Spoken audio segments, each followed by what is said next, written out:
Welcome to The Favorites, the podcast presented by Bet365. We are part of the Volume Podcast Network. I am Chad Millman of the Action Network. Today is our Tuesday, Week 10 episode where we break down the entire slate of NFL games. We will discuss our exec decision and our Simon Says and start to narrow down the options for our 5 faves to put into the Favorites podcast $100,000 pro football pick'em contest. We went 2-3 this past week, a miraculous 2-3. It came down to a rookie quarterback's 12-second scramble that turned into a touchdown covering play.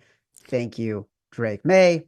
And a veteran quarterback's overtime bomb that turned into a one-handed game-winning and game-covering catch. Thank you, as always, Matthew Stafford.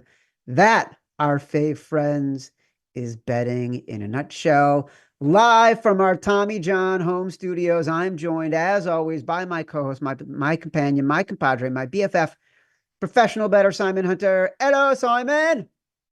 Chad, how we doing, my man? Big day. Big day. You know what today is? Yeah, no, it's biggest day of the year for many of us, isn't it? I think I know what you're talking about. Do you know what you're talking about? Yeah, trade deadline. Trade deadline. It's rocking and rolling right now. Like, we've got Marshawn Lattimore leaving the Saints. Yeah, He's going to the Commanders. We got Mike Williams leaving the Jets. He's going to the Steelers. We got Zadarius Smith leaving the Browns. He's going to the Lions. Like, there's a lot of stuff going on. We're definitely going to discuss those moves. Do we think they have any impact? Because what's interesting is all of these guys have gone to teams that are contending. All of these guys have gone to teams that are involved in games this weekend where the numbers might be showing an edge one way or the other. So how will these moves impact, if at all, our opinions on these games? You know what I'm saying? yeah. I was gonna say, are there any teams you're surprised that haven't made moves? Right now, for me, Houston jumps out. I'm shocked they've not made a single move. I mean, I guess they know they're gonna get guys back, but like their offensive line has been brutal. And you would think, maybe just try to get one of these cheap receivers. Like there seems like there's a lot of guys out there that teams are willing to move right now. So they're a team that pops out to me of like a lot of teams have made moves today, and they're the one at the top of their division that hasn't. That's a little shocking. Where we've seen the Bills make a move, we've seen the Chiefs make a move, we've seen the Lions make a move. Like these are the teams that are the same level as them. Like that's just it's interesting they haven't made a move. Houston, where they were so aggressive this past offseason. Yeah, but they've been really interesting in how they're managing their draft picks, and they probably look at what they have and are thinking, okay, we're a really talented team. We can probably win our division. We believe we can win our division without having to make the desperation move. Whereas if you look at the Commanders, they're still locked in a race with the Eagles. If you look at the Lions, they know they're going to have a hole at the edge without Aiden Hutchinson for the rest of the year. So if you look at the Steelers, they're going to be locked in a race if they're lucky with the Ravens. So I can see why the Texans would hold off for a minute because they probably feel like they can at least win their division, and probably not going to be in contention for a bye.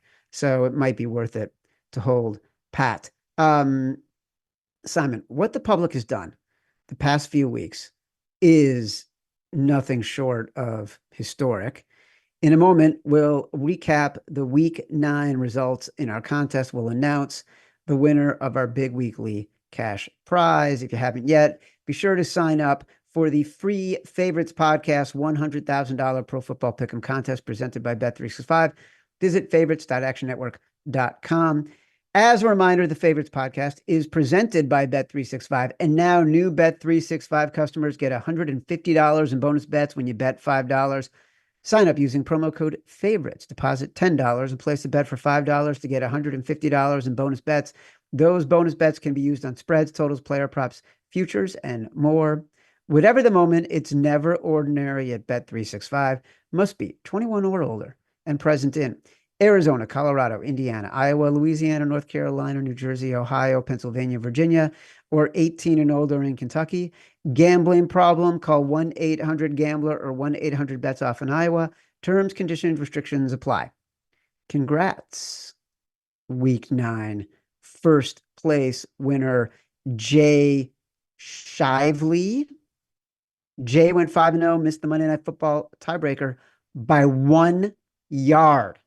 He takes home our weekly $1,000 prize. Well done.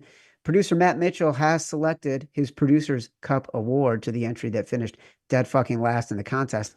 This week's Producer Cup goes to Robert Furrer, Furrer, who went 0-5, missed the tiebreaker by 251 yards. Robert, please email our producer at podcast@actionnetwork.com to claim your prize. All right. I mentioned it. It's worth reminding everyone when we talk about the public, we're referring to the games that get more than 51% of the betting tickets. You can always track all that in the Action Network app, actionnetwork.com. You go to the odds pages on the site, the public betting pages. You can see where the betting ticket percentages are. We usually like to fade that side.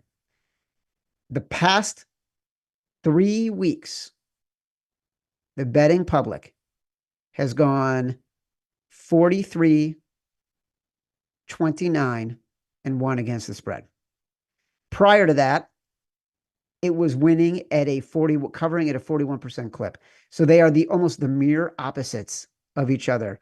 The first 5 weeks was the worst the public had ever performed in 20 years of tracking. Past 3 weeks, it's been quite good. That is what we are battling right now, Simon. Are we ready to dive in to the full slate? Because I know we both got an opinion on Thursday night. Yeah, can't wait. Cincinnati, Baltimore. We talked about it Sunday. If I'm not mistaken, we both love the Bengals here. I feel like this was the game, other than the Rams, that you mentioned with the most conviction. Yeah, just on the number, right? It was 6.5. And I said, this can't stay this high. This is going to have to come down. Like, there's no way this number stays this high in a divisional game on a short week. We already talked about our questions about this Ravens defense, and can they get healthy and just turn it around in a week's, 4 days? Like, that's the tough thing about these Thursday night games. Like, we'll see the injury report, right? I'll have a better read on it Thursday morning, but that was really all about grabbing the 6.5 early because I knew it was going to come down. Now it's at 6. Saw a couple books pop 5.5, and it kind of jumped back up. So clearly there's professionals that like the other side as well, which makes sense, right? The Ravens have been incredible, and we know how good their offense is. Lamar's playing at the MVP level. So this game is just a really great Thursday game, and we're just playing the number, but it's one that I'm happy we can't put in the contest, honestly, Chad, because I could see us taking this Bengals team and they're just having some type of heartbreak, right? This season has not gone the way they planned, even though Joe Burrow is playing at such a high level, MVP level. Man, is their defense bad. Yeah. So it's interesting to me. I feel like we would definitely put this in the contest. I wouldn't let us. Like, this is what's been burning us this year, this exact game. Well, look, the challenge here is, and it's at 6. I'd still bet it at 6, by the way. I did bet it at 6. Yeah, I don't hate it at 6. I bet it at 6. And how much are we taking away from the Ravens being dominant against Bo Nix, right? Like, I feel like they're getting the benefit of the doubt and a little bit of an inflated number from bookmakers and from the public. And because Bo Nix couldn't take advantage of their truly awful secondary and their season-long inability to stop the passing game. And so remember, this is a team 10 days ago that made Jameis Winston look so good. People wanted to bet on Jameis Winston following week. Like, the transitive property, we got to think about that. We can't just look at these games in sort of one window, right? And so the Bengals, number 1 against pressure. The Ravens defense, 24th. The Ravens D has given up 48 explosive plays this season, by far most in the NFL, 28 passes of 20 plus rushing yards. So we know that the Ravens rushing offense will dominate the Bengals. Like, their rushing defense is not good. It's not good, Simon.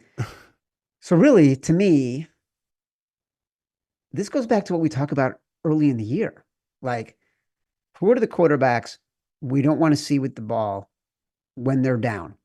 And if The Bengals are down 13, which is possible with 4 minutes left, Yeah. and they have the ball. Do I really not want to have bet on Joe Burrow?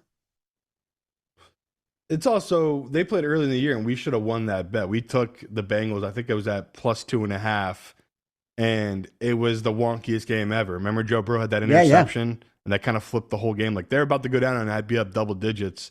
that's So we right. were Yeah, yeah, so we know this team's not scary. My whole issue, Chad, is just the spread.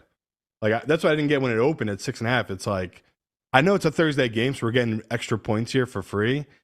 But shouldn't that go out the window when it's like these teams are pretty evenly matched in the same division? So that was my only hesitation was why is this number so huge? And maybe it is because the books know all the teasers, all the parlays will be tied to this, right? People like tying these games into the Sunday and the Saturday slate.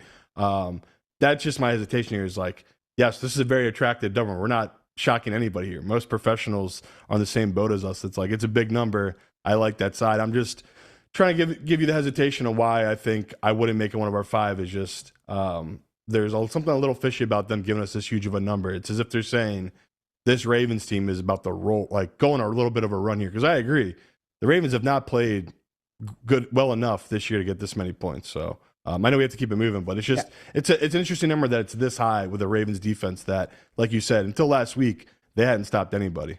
home teams Thursday night this season 6-3, but since 2020, it's 6-3 against the spread. Since 2020, 28-42 against the spread. Home teams have more than three in the AFC North since 2018. It's how infrequently it happens because these teams are always so tight. 12-20 against the spread. So Interesting. trends and number favor Bengals. Who day? Uh, New York Giants, Carolina Panthers. Another game we can't put into the contest. It's the Germany game. Thank God. Like zero opinion on this game. Daniel Jones had 0 passing yards in the first half last week. The Giants dominated time of possession in the game. They ran for 140 yards in the first half. They lost. They didn't cover. Yeah. Like these are two teams that are just at the bottom 10 in every single statistical measure. The European trend in international games Here says we go. take the favorites. Yep. So I guess that's what you do. That's what you do. Like, don't overthink it. Just take the favorites, take the number. I agree. Another fishy line. Like, in what world should the Giants be a -5 favorite over anybody? It's when they're in an international game. So, yeah, I'm with you on that one.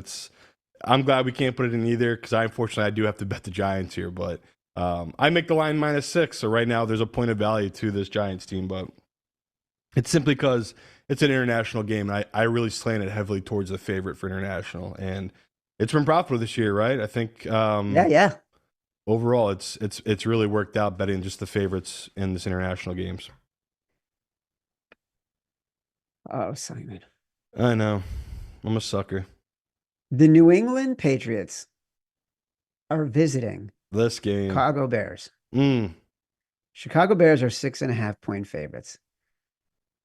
I've gone deep into the rabbit hole on this game. Because this is one of those games where I'm actually trying to fight my internal bias. So I wanted to gather like as Yeah. much as I Well, you know what could, you're supposed to do. like to make sure I'm not doing anything with the Bears that could be perceived as bitterness. Because I'm just so disappointed. I'm so disappointed in this Yeah. team. Like, I'm so disappointed that they kept Eberflus. I'm so disappointed the way Eberflus has lost the team. I'm so disappointed. There was this viral video going around yesterday amongst Chicago fans where they showed all these plays. One where DJ Moore just walked off the field in the middle of a play. One where he Yeah, that stopped was such a running bad on an look. out. You know, like I needed to find the forest for the trees here. I don't want to fall prey to the notion that like we've seen something special in New England just because Drake May gave us our baby miracle and Caleb Williams is completing fewer than 30% of his throws of more than 15 yards, which is like amongst the worst in the league. but Jared Mayo's a terrible coach too.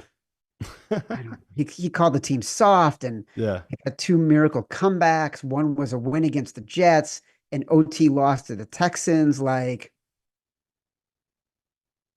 I know what I think we should do. Yeah. Bet the Patriots. Yeah, but I would say the number dictates it for here. Like, there's one book out there that sells a 6.5. If you want the Patriots, go grab it. I'm cool with waiting and let this be bet down. If we can get 5.5 on the Bears, I would take that at that. Once it moved that much, because this was 7, and I think the move is warranted because when this opened at 7, it's like that's too many points for this Bears team that like I said, that game against Washington might have dictated their whole season. Like, how are they going to respond to that? So far, their response is terrible. One game in. Now, this is the exact spot they need. I told you before that game too against Arizona. Caleb's splits were terrible. His road and home splits, his passing is just like it's clearly there's something going on there. Where like he is more comfortable at home for some reason. And it could be who they played, right? They've played bad teams this year at home, and on the road they've had tougher games. But I think as a whole, the Bears have been good to us backing them at home in this exact spot. So I'll let the public come in and bet this down. But I did want to be on the Patriots, but at this point the number is going to move too much. And at 6, which where I pretty much just make the number, I'm not going to just take the number just to take. I'm going to wait for there to be value. So if it's 5.5. I'll definitely go Bears. If it's 6.5 on the Patriots, I'll probably end up just passing. Well, that's interesting. I thought you'd be much more adamantly opposed to I the wanted to be on the Bears. Patriots, but we got away with, like you said, we got away with one last week. Like this Patriots team is not good. Oh yeah, yeah. I They mean, are not a good team. we so got away with it Yeah, last week. We did not deserve that. That was one of those where like, yeah, you say you bet the number, you bet the 3.5, you do. and That is the definition of it, brother. It landed right on 3. Like you just play the number. You try not to overthink it. well, that's not what we've been great at this year. You're not lying. All right. Well, we'll keep an eye on that Yeah. Bears game. I don't want to dwell on it as a Bears fan for the 5 people who listen to this show that are Bears fans, but wow, has this just gotten like if you are watching Chicago, paying attention to Chicago media, this has gotten ugly. Like Eberflus has been revealed as the fraud of a head coach that he is, and as good as Ryan Pace has been in managing draft capital and making trades, he screwed the pooch on not firing Eberflus. And every Chicago fan will tell you that it's because the McCaskies are cheap and don't want to fire a coach before his contract is up and have to pay 2 coaches. But it's going to cost him. It's going to bite him in the ass on Caleb. It's going to bite him on his development. Going to bite him on losing a year of his contract in his rookie deal. Just bad. Minnesota at Jacksonville. This was a fascinating game to me Yeah. because I would say this was the last game I took notes on in prepping for the show today. Because I've been trying to think about where's the edge. And like, I don't think there's a huge edge in the line. It moved from 5 to 4.5 to 4. Feels right. Yeah. Felt like the pros were taking a stand on a big number at 5 and moved down because that's how they felt the number was rated. To me, this is really like a transition game. And what I mean is we've seen peak Sam Darnold, and we've now started to see him struggle a little bit more, a few games in a row. And we've seen the Jags have made huge comebacks 2 games in a row. They haven't won those games, but against the Packers and against the Eagles, like they were in it at the end. So then I'm like, we missed the number. Are we fading a Vikings team? Are we trying to get the Jags on the upswing? Or am I overthinking it? Yeah, and I talked to a couple of professional guys who like the Jags or they like this spot, but I'm totally out on this Jags team. They're another team that feels like I get why guys like them because they're never out of it, as proven by last week. But think about all the little things that had bounced their way. I mean, they were down 22-0, whatever the score was, to get that backdoor cover. And even then, Trevor Lawrence made such a terrible read, I can't get over it. Yeah. Like that could have changed their whole season, that type of win. But yeah, I get why the pros like it. Like me and you talk, we've we knew eventually the league would catch up to Sam Darnold, right? You only can do the things he's great at for so long before defenses are like, okay, we'll take that away, make us beat us in a different way. And that's what teams have been doing. But that was a great game by him. Like they were down 7-0 at a half. And, you know, obviously the defense carried them. I don't think the Colts took a snap inside the Vikings 20-yard line, which is pretty incredible. But Sam Darnold makes big time throws. And we talked about the whole thing with him and Justin Jefferson. Like he just has so much trust in him. So this is another game I'll wait. Like the pros can keep betting. If this gets a 3.5, I'll come in on the Vikings. But I'm with you. It's like I don't want to touch this number right now. Yeah, it feels like we missed the spot, if anything. Would you have taken it at 5? I would have bet the Jags, but I wouldn't have bet it with confidence because it's like I still feel like the people in the public have overreacted to that cover last week. Like if they get rolled, we're getting a good number. We're getting 6.5 on them. Then this is like, yeah, great spot for the Jaguars. Now I think it's gone the other way where the Vikings didn't look great in that primetime game, and now the public is kind of like, yeah, I'll take the Jags with the points here. Like this feels like a pretty good spot. So That's what it feels like. yeah, Just at the most base level, it feels like people are betting what they saw. I agree. Pittsburgh at Washington. Washington is a 3-point favorite. As an Eagles fan, you said before the show it's upsetting to you how much you love this Washington Commanders team. Yes, Chad, that was off air. Well, guess what? There's no such thing. If we're saying it before we come on the Jesus. air, you know? Yeah, I got an image upload here. I know, it's true. You're hardcore Philly. Listen, F around and find out, Simon. F around No, I and do. find out. I do. I love this Washington team. They're fun. They're a really fun team. And now they've made the trade for Marshawn Lattimore. Will that Great improve trade. their secondary? Yeah, Like I mean, can't hurt. it can't, I don't think it's Yeah. oh my God, now I gotta bet the Commanders at -3. No. In the same way that the Steelers trading for Mike Williams isn't all of a sudden, all right, that did it for me. Right. This is a Mike Tomlin rah-rah spot. And we decided on Sunday, we talked about this game. We were going to wait to see if it get to 3. Didn't get there Sunday night. Didn't get there all day Monday. Finally got there about 11:30 this morning. On Tuesday morning. The Steelers they are a big, big public dog right now. And the wise guys seem to be favoring the Commanders here. Interesting. Tomlin as a dog on the road, 61% against the spread in his career. Why do you say interesting? Did you feel like the wise guys would have been on the Steelers automatically here? Yeah, I thought it was gonna be public heavy Washington. The professionals would come back on Pittsburgh, but I mean, Evan could put in the chat. I feel like Evan had an amazing stat about Tomlin against rookies. He's like 25-5 straight up against rookie quarterbacks. I mean, that might not be right.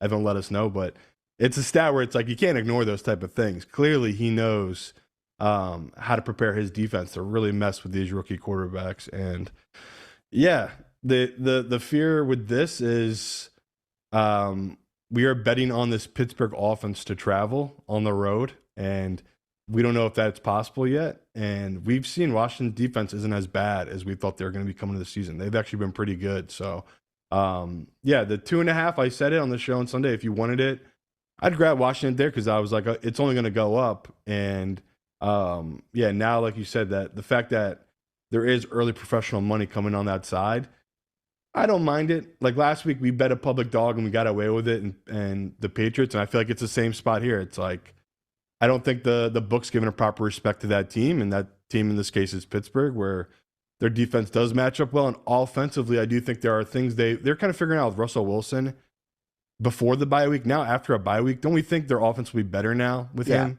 after more time to prepare? So, yeah, all of it points to taking this +3 number. I mean, especially now with Mike Williams, Simon, this could be That's the the game guy they changer. need to really secure the compliment to George Pickens. This is it. What's interesting to me about the Steelers defense, they're not like dominant as they have been. Like they're not dominant in pressure rate. They're not dominant in expected points per pass. They're like even yards per pass, yards per game, completion rate. Like They're pretty mediocre. There's two things that stand out. I wonder if you even care about these, like as a professional bettor. Time to pressure the quarterback, meaning the amount of time that a quarterback has to throw the ball, which they're doing without blitzing. Like they're third best in the league, and they're doing this without blitzing the quarterback. Obviously, they're much different with Alex Highsmith when he's playing, and he missed those 4 games, basically most of October. This is third game back after missing the month. I think this could be the best pass rush that Jaden Daniels faces. If you look back at their schedule, it's not like they're playing, you know, killer teams. It's the Bears and it's the Steelers right now. And he struggled against the Bears. I know people in the chat get mad about that, but he did struggle against the Bears. Yeah, just before we move on, Evan just confirmed in our chat, Tomlin 25-5 straight up against rookie quarterbacks. So come on. Do we think this is an exec decision? Do we think this is a Simon Says? You can take it exec. I got Simon Says. I got something gross for the people. I do too. I have four games that I identified for my exec decision. All right, if you don't want this, I'll take it. What's that? I'll take the Simon Says if you don't want it. All right, take it. Well, you seem like you were excited about your gross games. I'm not excited about mine, for the record. It's just a number. Well, I'm not excited about mine, but it's like I've had this experience the past few weeks now where. All right, Matt's ripping his hair out. All right, Simon Says, give me Pittsburgh +3. All right.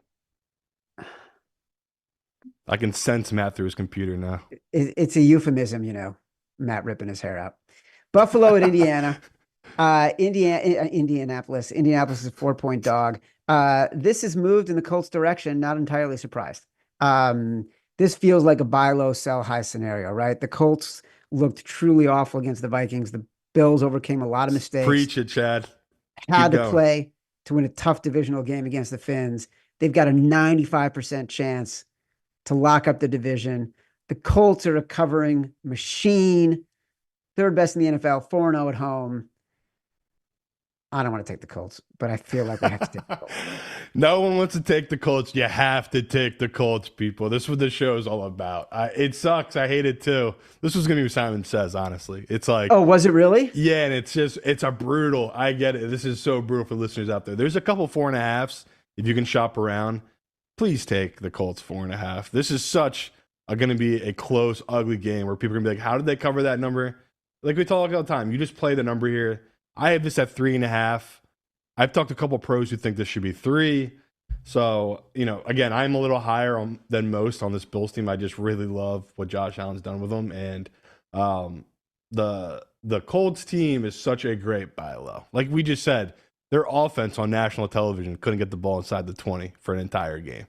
Like, this is such a bounce back spot. So I think the last time they played, this is a crazy memory. I think me and you had bet the Colts +3.5. Oh, no, that was last week. Never mind. I was thinking back to that Thanksgiving game. We were up 30 points with a 3.5 spread with the Colts, and the Vikings came all the way back. And that was actually a year ago this past week. that was crazy. But that has nothing to do with this game. But yeah, I like the Colts here. And the biggest thing to me is just the run game. Like we saw last week against that Vikings team, it really did fall on Flacco. He just wasn't completing passes. If he does that again, obviously we're dead in the water. But I still think their run team can move the ball, and that seems like that's the Bills' weakness. I mean, HN, everyone in Miami, I think they rushed for 130 or 140. It just seems like that's the Bills' weakness, like pretty noticeably on defense this year. Yeah, and look, what we've said a lot this year is when we've bet these bad teams, we're looking for sort of some kind of edge in one unit over the other. And there is a clear distinction between the Colts run blocking scheme. Forget about this past week against a incredibly good Vikings defense. That is not who they're playing this weekend against the Bills. They have a clear edge in the run blocking scheme. So, especially as a run blocking offensive line. So, all right. Colts would have been Simon Says. Instead, the Steelers are Simon Says. I mentioned at the top of the show that we are coming to you live from our Tommy John home studios. Great games start with great underwear. Tommy John makes the greatest. Today, even our producer, Matt Mitchell, is decked out head to toe in his Tommy John stuff. It's clearly taking him to an almost dangerous level of comfort. Our sponsor, Tommy John, makes the most comfortable underwear I've ever worn. They've changed my life. When you're truly comfortable, you can bet better. If you love Simon and I, if you love this show, you love Tommy John, get 25% off your first order right now at TommyJohn.com/favorites. Save 25% at TommyJohn.com/favorites. Okay. Denver at Kansas City. I'm not going to lie to you. This was on my list of potential exec decisions. You blanched at this one a bit on Sunday night, and you want to see if it got to 10.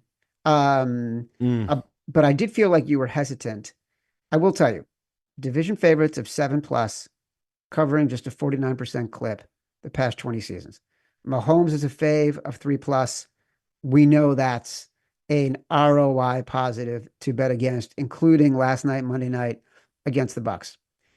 So the question becomes, like, how much do we worry about this Broncos defense when they just played the Ravens? Everyone was so high in this Broncos D. We were not. We're like, this feels trappy, so we didn't bet the Broncos. And they got filleted by the Ravens, right? And so, like, they've played a really easy schedule. It could be a reason why their defense has been so good and ranking so well. But I do think, like, it's a very different story in the division. The Broncos getting the early money, unlike last week at Baltimore. Teams off a blowout of 20+ points, 57% following week against the spread. And Patrick Mahomes tweaked his ankle. Numbers moved from 9.5 to 8.5 since last night. Yeah, and they're on a short week. So everything, you're right. Everything was pointed at taking this Denver team. My hesitation is just what you talked about at the top. They beat up on bad teams this year. And it took Baker to play literally a perfect game pretty much in that game for the Chiefs till you have to sweat it out, right? Like, I mean, it was incredible how well he played. And that was a game I was kicking myself for. It's like we knew that number was too big. I just didn't know how they were going to cover it. And it was just really a miracle cover by Baker. He just played so well in that game, made such big throws. Can Bo Nix do the same, Chad? Like that Ravens game, they could have covered it, but all their fourth down luck kind of ran out on them, and all the little things that kind of bounced their way. I mean, it might have been the first pass or second pass of the game. Bo Nix threw a guy, hits the guy's hands, pops right up in the air. It's a pick by the Ravens. It's like it just started off on a bad foot. So I'm with you.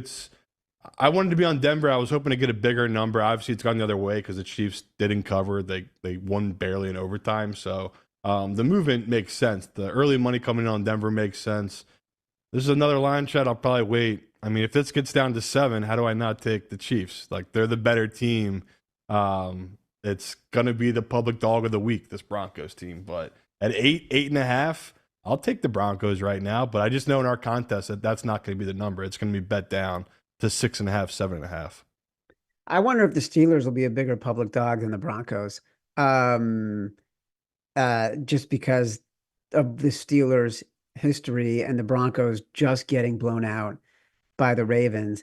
I'm not pulling the trigger on exec decision on this game, however. But we like the Broncos at 8.5 right now. Atlanta at New Orleans. We talked about it on Sunday night before Dennis Allen was fired. We liked the idea of backing the Saints. The line popped to 3.5 in a lot of places. It's now back down to 3. Home division dogs last 2 seasons, 40% against the spread. So not killing me. Yeah, not a great spot there. But now, are we in for the dead cat bounce? Is the team so thoroughly embarrassed it can rally at home against a Falcons team whose record is just much, much better than its numbers? Can they do it without Chris Olave? Can they do it as a dog off a loss, as a 7-point favorite, by the way, since 2003, 60% against the spread for teams in that spot? I mean, look, this to me feels like if we're going contrarian, if we're going to fade the public, if we're going to do everything that is the opposite of what the square thing would be, you take the Saints here. no brainer, automatic, one of our five. That's what, like we joked on Sunday night, but this is literally what this show is. It's like we buy low on the lowest of teams, and this is the lowest of teams right now. And you're selling high on the highest of teams in Atlanta. Like we both agree, Atlanta, as good as they've been, they're not that great of a team. Like you can go back and look at a lot of their wins, and it's like they could easily have lost those games. They've just been incredibly fortunate this year, and even if they win this one, it's not going to be by more than 3. Like this to me feels like the very classic whoever wins. I mean, when they played earlier in the year, what was that? A win by 2, Atlanta on a last second field goal. That Yeah. feels right. Like that feels like the exact same kind of scenario here. And Drake London being banged up though is an even bigger deal to me than Olave. Like he's been huge for that team, and especially Kirk on third down this year. So hopefully there's no Drake London, because that would be another big bonus to us, just because I don't think Olave is going to play. And how is that? We already talked about that. How is that not a big deal to Derek Yeah. Carr, who's not that good of a quarterback? I can admit that, especially after watching that last game.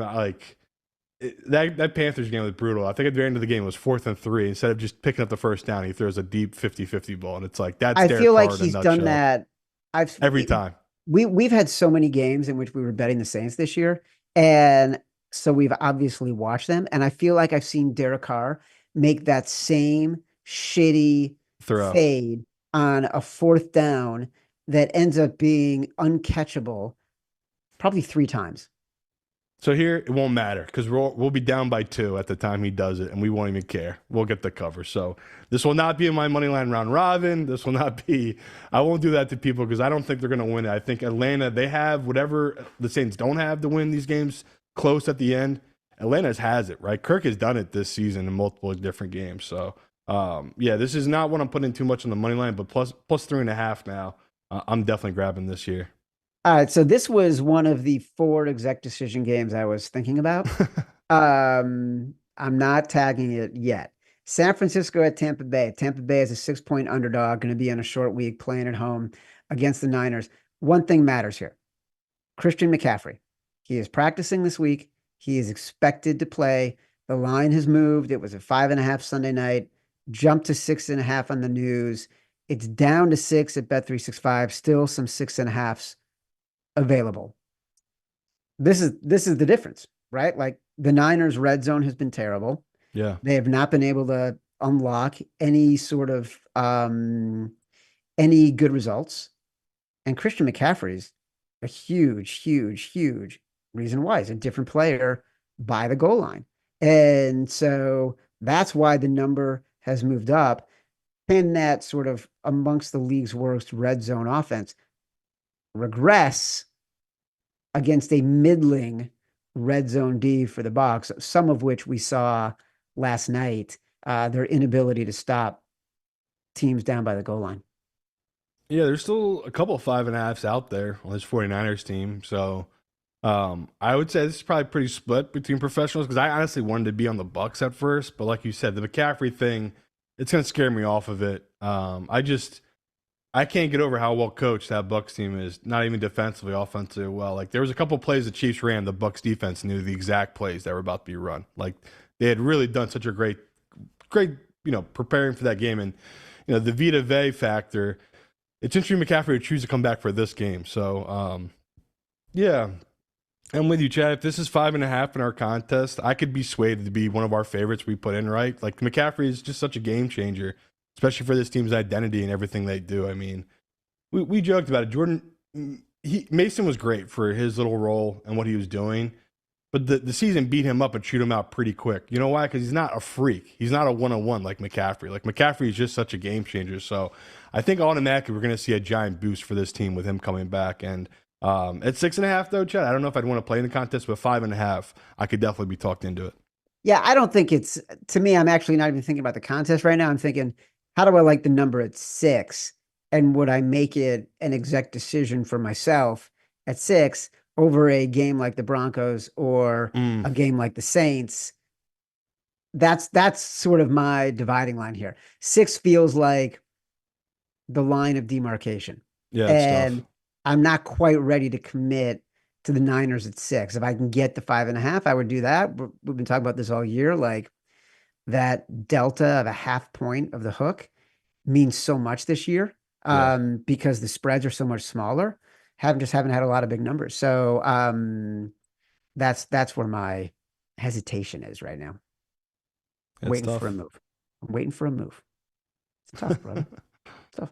This stuff ain't easy. Tennessee at Los Angeles Chargers. Chargers are -7.5. I dug deep here, brother. Like, I wanted to back Tennessee so badly. Still no Will Levis news. Hasn't been confirmed if he's coming back. I actually want to bet the Titans more with Mason Rudolph. This defense for the Titans, this is when like media analysis becomes so facile because they will refer to Tennessee's defense as amazing, top 5 defense, giving up some of the fewest yards per game to opponents. It's such a superficial stat because if you look at every other stat on a yards on a per play basis, the Titans defense is mediocre at best, like just not very good. And there's always sort of randomness in how you can give up a lot of points or a lot of yards and things like that.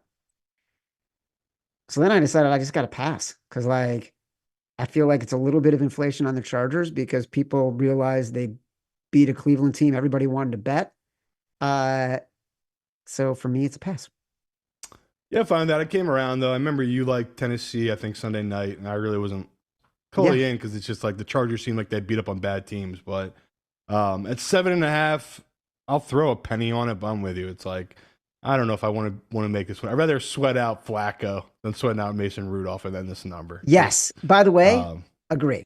yeah. So I am betting because you're right. It is such a huge number for this Chargers team, but like we said, they've been covering like against these bad teams. So I like it just basically just because of the number. Nothing else for me on this one. It's like I don't like the Titans. You could say their defense has been all right. Where it's like you just said it. Have they been? It seems like they're okay against backup quarterbacks, right? They played Green Bay with a backup. They played Miami with a backup.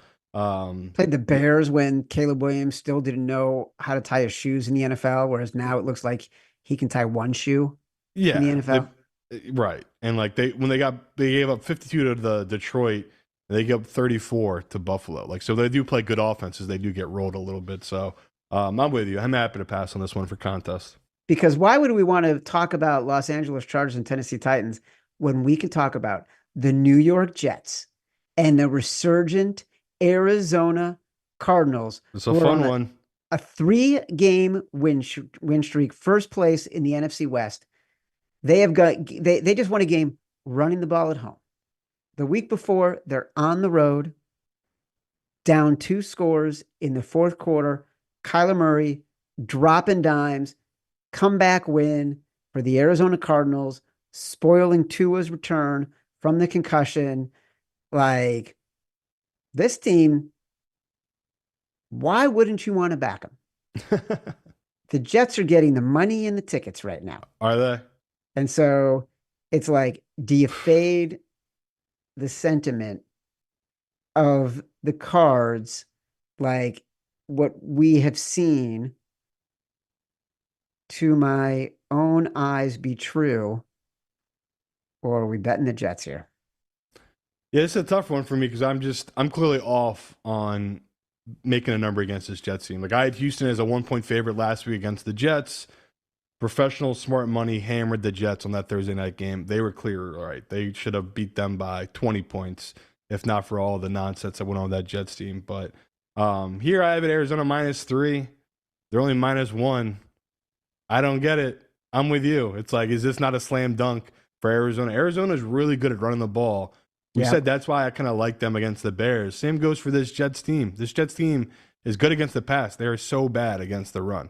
Like comparable offenses can run the ball. So is the book saying the Jets are more desperate, Chad? Are they saying that Rodgers will will his team on extended rests to win this game? Because I'm with you. I don't really understand this number. So I'm happy to sit this one out for now because I think I'll still, if I want to come on Arizona, I'll still get good value on it.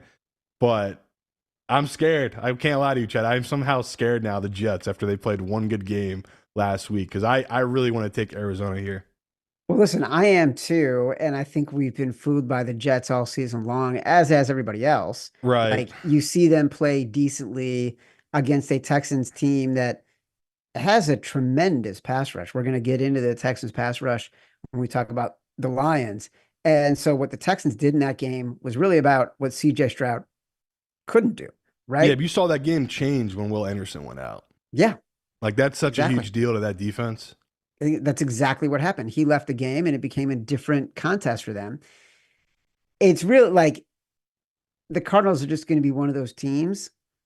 They're hard to believe in because their defense is really, really bad.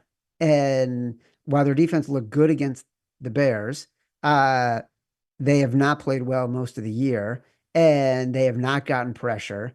And so, what can this team do against Aaron Rodgers if he gets any time and he's got Garrett Wilson balling, Devontae Adams another week? Like, they've got so much talent. It just makes you want to believe that they can actually do something. It's so frustrating. It's so frustrating. And I just looked it up. D'Amico Ryan said that they won't know anything until closer to the end of the week on Will Anderson. So, um, you know, All right, we'll whatever talk about happened with him that. in that game against That's the huge Jets. against the Lions. Right, right. We'll get to that. It's just, yeah, like that was a big deal. And Rodgers, obviously, if he's got time, which he should have, right, against an Arizona team doesn't have any dominant pass rushers, we suspect. But they pressured the hell out of Caleb Williams last week, right? Like Yeah, there but are I'm taking ways, that with a grain of salt because right? we talked about this before the game. The Bears' offensive line is terrible. Like, So are the Jets. So that's what I'm trying to get at. Is like I don't get this line. I think the books are being very telling, making the line what it is. So it's just one I want to be cautious with and be careful because I want to be on Arizona, but it might be another spot to back this Jets team, and I'm just missing it. well, I bet we'll get some sharp calls about that one. Oh yeah. No doubt about it. All right, here we go. Philadelphia at Dallas, +7.5. Ugh, The return of Cooper Rush. there you go. The Eagles cannot close. They seem to be winning in spite of Nick Sirianni. The Cowboys, no surprise, seem to be losing because of Mike McCarthy. No running game. A shallow defense that can't stop anyone. Dak is out. But, and this is the news, Micah Parsons likely playing in the game. And I will tell you right now, maybe I'm putting too much of a point on it. Mm-hmm. Dallas Cowboys exec decision because of Micah Parsons. Thank you. Say that again. So Dallas Cowboys exec decision oh, +7.5. as long as it's 7.5, I'll agree with it. I'll take the 7.5. But my hesitation here is when last time we saw Cooper Rush, that was on a really good Dallas team. That was with a good offensive line and a dominant defense. This ain't that team. This is the scraps and ugliness left in that team's wake. This is the team that's paying for all those past team sins of Jerry not making moves and not drafting well, and now this is what we're left with. And I just give so much respect to Dak. I feel like he was the only thing holding this team up, and that's why I wanted to back them. And now he's gone for the next 4 weeks. Just a season from hell for this team. So, yeah, maybe the kid gives him a bump. I think you're making this bet based on why I'm making this bet. It's more about the Eagles, less about the Cowboys, that this Eagles team will find a way to let this Cowboys team stay in it. So this will be a fun game, chat, where I'll take the 7.5 with you. But I'm also going to bet the Eagles -13.5 because I could easily see them just blow this Cowboys team out. Like if they actually do put it together, it's not close how much better of a team they are right now. And that's without AJ Brown. I'd still have confidence in it. But matchup wise, you nailed it. Like this is the ugly backup quarterback divisional game home we take. So yeah, I'm already hating us for taking this, but it's like we have to. It's 7.5. That's too good of a number to pass on this with Cowboys. Home dogs of +7 in the division, 55% against the spread the past 20 years. In the NFC East, that number picks up to 58%. There's no like you said, there's no statistical reason to bet Dallas in this game. They're truly awful. Awful. Um, And they're just injured. Like, yeah, they're you can't injured. just say they're just awful in They have general. no They've just had depth. some They major they don't injuries have a this lot of year. talent right now. Yeah. The coaching is not very good, but the Eagles cannot close out games. Nick Sirianni continues to get in his own way. We don't know about AJ Brown, and I do think this team is just it's a much different team. You see them perform differently every time AJ Brown is not playing. And I do think Micah Parsons coming back is just going to be a huge difference for them. So you combine the number, you combine Micah Parsons, you combine the spot, the home dog of more than a touchdown in the division. Uh, this is a game that people are going to want to pass over, and they shouldn't because there's some value here. Famous last words. Why do you laugh at me?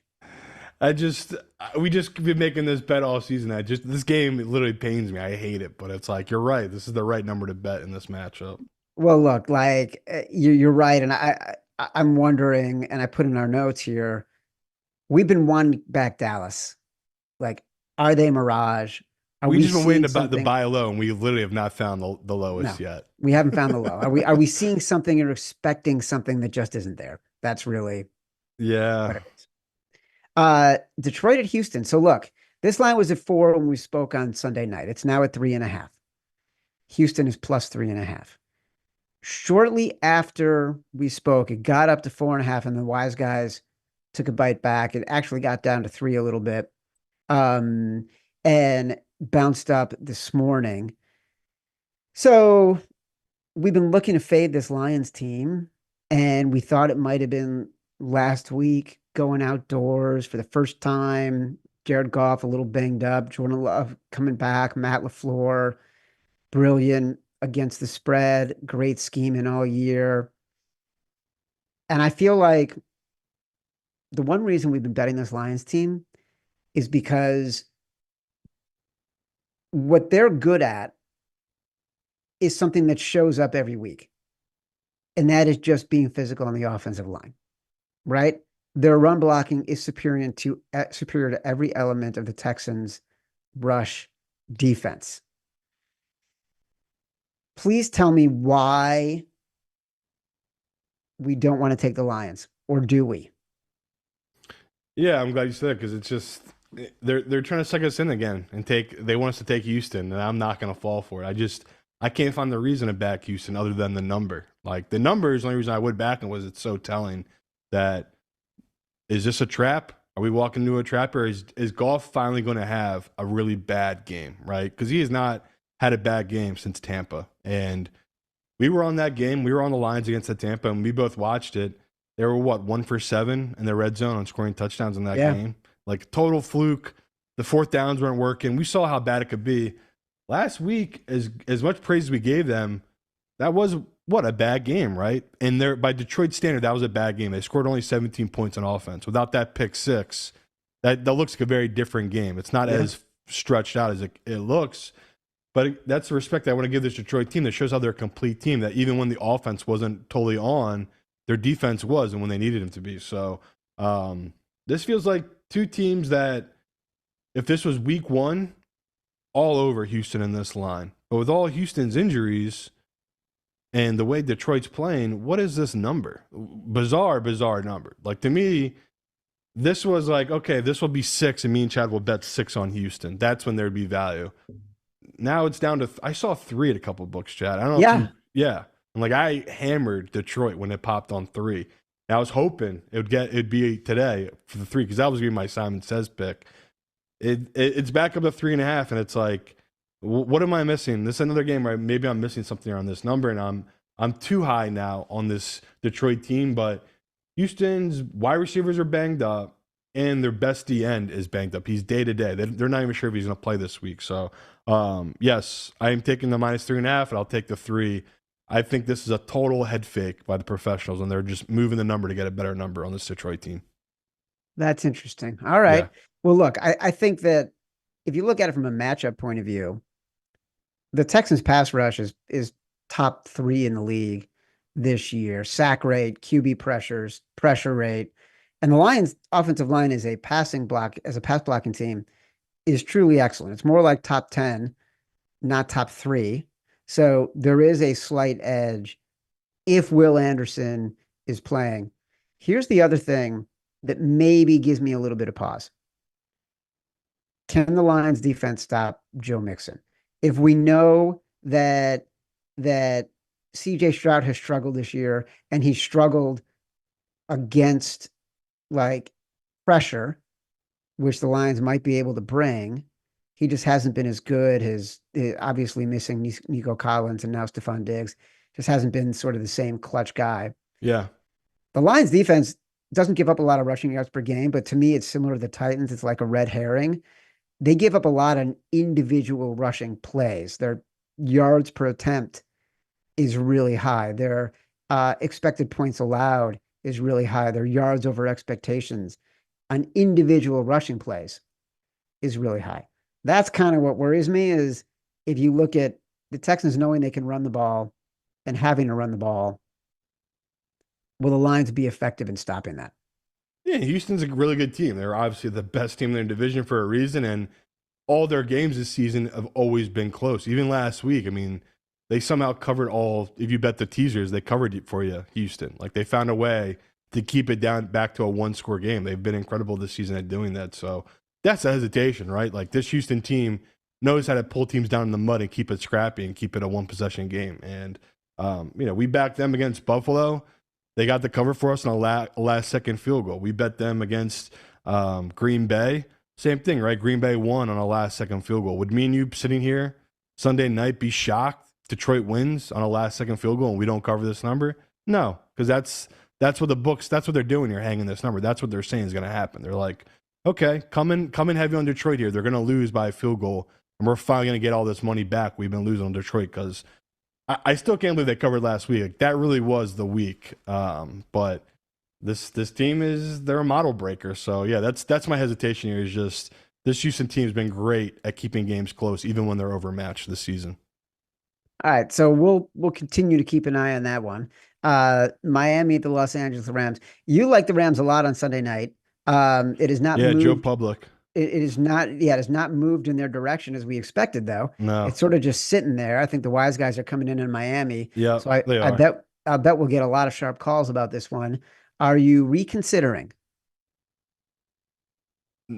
I am just I won't make it a slam dunk play as I thought it was going to be, just because if you go back and watch a lot of this Rams team's games this year, that whole deep ball, them open up the middle of the field, they have struggled at like stopping teams going downfield on them. And obviously we saw last week Miami just run the ball down the Bills' throat, and I think that's what a lot of people think about their offense. But I'm still viewing them as a Tyreek Hill, Waddle downfield, pushing the ball downfield. And could they do it against the Rams? I guess maybe that's what the professionals are thinking here. But I just think Miami's a bad team. Like they just seem like such a bad team to me that yeah, Tua earned that cover last week. He drove that field and got that last second touchdown, but that felt like a coin flip kind of game for them to even be covering. Like they got very lucky with a couple calls there, and I think the value is still there on this Rams team. I said it last week. I didn't think the books had given them enough credit. That number should have been -2, -3.5, or -3, I should say.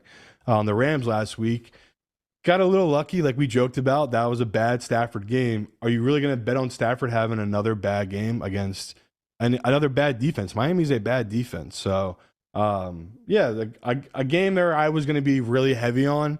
I'm going to be a little more patient because I have talked to professionals. I like the other side on Miami, but I'm not seeing it. I just think this Miami team, I don't care how desperate they are, they're such a bad team, like just across the board. So, yeah, if it's under a field goal, Chad, I'll still take the Rams here. We got a really interesting list that we'll get to break down even more deeply on Thursday. I'm sure the wise guys will have a good conversation about what our thoughts are on these games. Like Steelers +3, as Simon says. Cowboys 7.5 is exec decision. We're still looking at Denver. We're still looking at New Orleans. We're still looking at San Francisco, looking at the Colts. That would have been the Simon says if not for the Steelers. Maybe I talked you into it. But geez, Louise, that Lions team, man, they're tough to figure out. They're really because tough. also it's not even like now they're going to be playing indoors on the kind of field they like to play on. And Amon-Ra St. Brown has caught 30 straight targets. And again, coming off a bad offensive game, like they only scored 17 points. Like it feels like a nice spot for them to bounce back. So there must be something I'm not reading right with this line. Well, I'm sure we'll find out by Thursday. As a reminder, the Favorites podcast is presented by Bet365. And now new Bet365 customers get $150 in bonus bets when you bet $5. Sign up using promo code Favorites, deposit $10, place a bet for $5 to get $150 in bonus bets. Those bonus bets can be used on spreads, totals, player props, futures, and more. Whatever the moment, it's never ordinary at Bet365. Must be 21 or older and present in Arizona, Colorado, Indiana, Iowa, Louisiana, North Carolina, New Jersey, Ohio, Pennsylvania, Virginia, or 18 and older in Kentucky. Gambling problem? Call 1-800-GAMBLER or 1-800-BETS-OFF in Iowa. Terms, conditions, restrictions apply. Simon and I will return with our next episode of The Favorites on the Action Network YouTube page Thursday, 11 a.m. Eastern, to cover our NFL Week 10 best bets. Sign up for the Favorites contest. Favorites.actionnetwork.com. Download us from Spotify, Apple Pods, wherever you get your pods. Rate, review, subscribe. Leave us 5 stars. Say whatever you want. Feedback is a gift.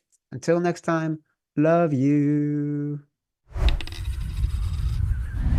I thought you were going to say, don't forget to vote.